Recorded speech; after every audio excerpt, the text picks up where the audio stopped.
प्रेम से बोलिए राजा रामचंद्र की जय। पवन सुत हनुमान की जय। उमापति महादेव की जय। जय जय सब संतन की जय।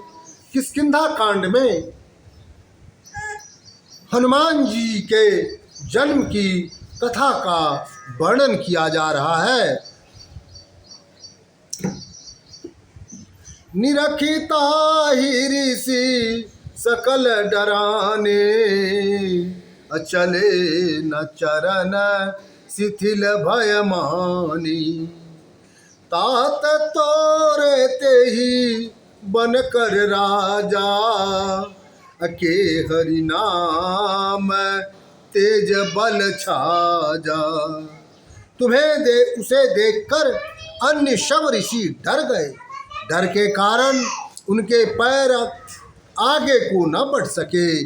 बहुत ही तेजस्वी केसरी नामक तुम्हारे पिता उस वन के राजा थे। 100 गज देखी मुनि सनिहोरा, अहे कपि सकल शरण है तोरा। ऋषि दुख देखी दया मन माही, अधायु तुरत तात बलबाही। उस हाथी को देखकर सब मुनि चिल्लाकर कहने लगे। क्या कहने लगे? हे कपिराज, हम सब आपकी शरण में हैं, हमारी रक्षा कीजिए। ऋषियों का दुख देखकर उनके मन में बड़ी दया उत्पन्न हुई। वे तुरंत वेग से वहां पहुंचे।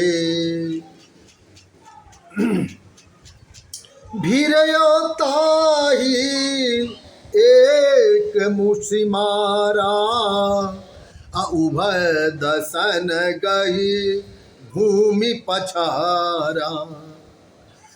परयो धरनी करी घोर चिकारा, तब मुनि होय प्रसन्न विचारा। केसरी उस हाथी से भिड़ गए। उसने एक घूसा मारा और उसके दोनों दांत पकड़कर उसे भूमि पर गिराकर पछाड़ दिया। वह हाथी घोर चित्कार करता हुआ पृथ्वी पर गिर पड़ा। तब कश्यप ऋषि ने प्रसन्न होकर मन में विचार किया। क्या विचार किया? प्रेम से बोलिए राजा रामचंद्र की जय। तब पितु बहुबल देखी मन, मुनिवर दीन आशीष। अमांग मांगु बर भाग्य मन, हे द्विज पाल कपीस श्यावर रामचंद्र की जय। पवन सुत हनुमान की जय। उमापति महादेव की जय। जय जय सब संतन की जय। हे प्रभु, अनजान से अज्ञान से प्रभु किछ ने जाने प्रभु। अपने मन में तुम्हारे पिता का अधिक बाहुबल देखकर मुनि ने आशीर्वाद देकर कहा। क्या कहा? हे द्विज पालक कपिराज, वो मन में अच्छा लगे, यानी जो आपको पसंद हो, मन में अच्छा लगे वह वर मांग लो। सानुकूल तपसी कह जानी, अब बोलत तात जोरी जुग पानी।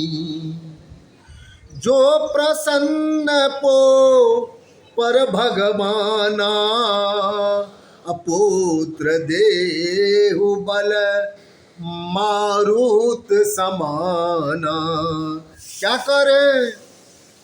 ऋषि को प्रसन्न देखकर तुम्हारे पिताजी अपने दोनों हाथ जोड़कर बोले। क्या बोले? हे मुनिवर, यदि आप मुझ पर प्रसन्न हैं तो मुझे ऐसा पुत्र दीजिए। कैसा पुत्र दीजिए? तो मारुति वायु के समान शक्तिशाली पुत्र होने का वरदान दीजिए। अब मुनि कश्यप जी कहते हैं, क्या कहते हैं? एवमस्तु कही ऋषि तब गायऊ, आगिल चरित सुनहु जस भयऊ।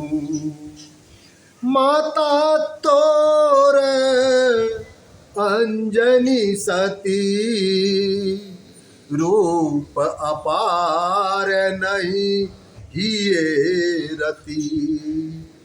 एवं मस्तु कहकर ऋषि चले गए।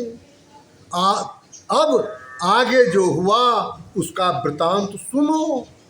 तुम्हारी माता सती अंजनी थी, उसका रूप रति से उत्तम था।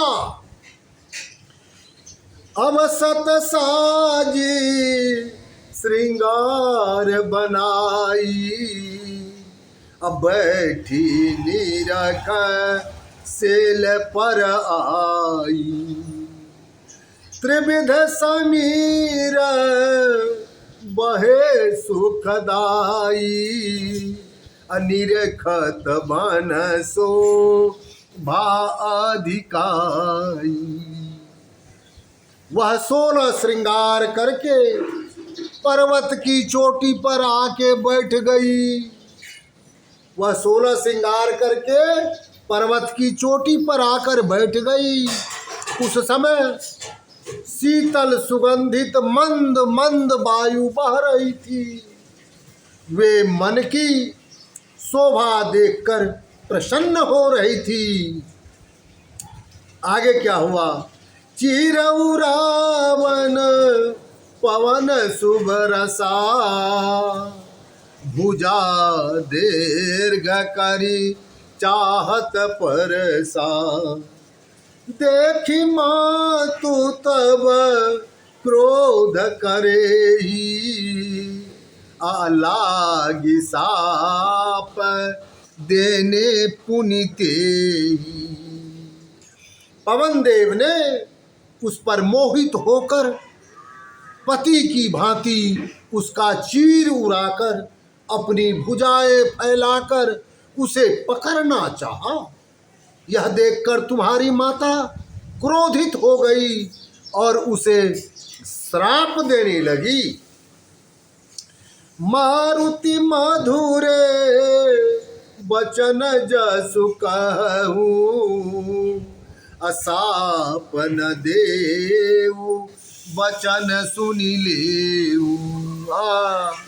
कह रहे कि मुझे श्राप मत दीजिए।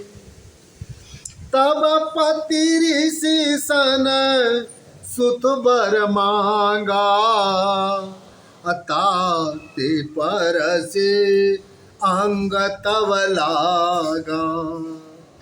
इस पर मधुर वचनों में पवन देव जी बोले। क्या बोले? मुझे श्राप मत दो, पहले मेरी बात सुन लो। तुम्हारे पति ने ऋषि से वर मांगा था। क्या वर मांगा था? क्या कहा था? इसी वजह से मैं तुम्हारे शरीर को स्पर्श करने लगा था। निज काया धरी मिलऊ न तो ही, अकाहे साप देती है मुही। अस कही पवन गोप्त मैं रहूं, असो तब मात पति सन कहूं। मैं अपने शरीर से तुमसे नहीं मिला हूँ, फिर भी मुझे श्राप क्यों दे रही हो? इतना कहकर पवन देव लुप्त हो गए। तुम्हारी माता ने वे सब बातें अपने पति को बता दी। अब तब जन्म कहब सुख मानी, असुनहु सकल कुल दीपक जानी।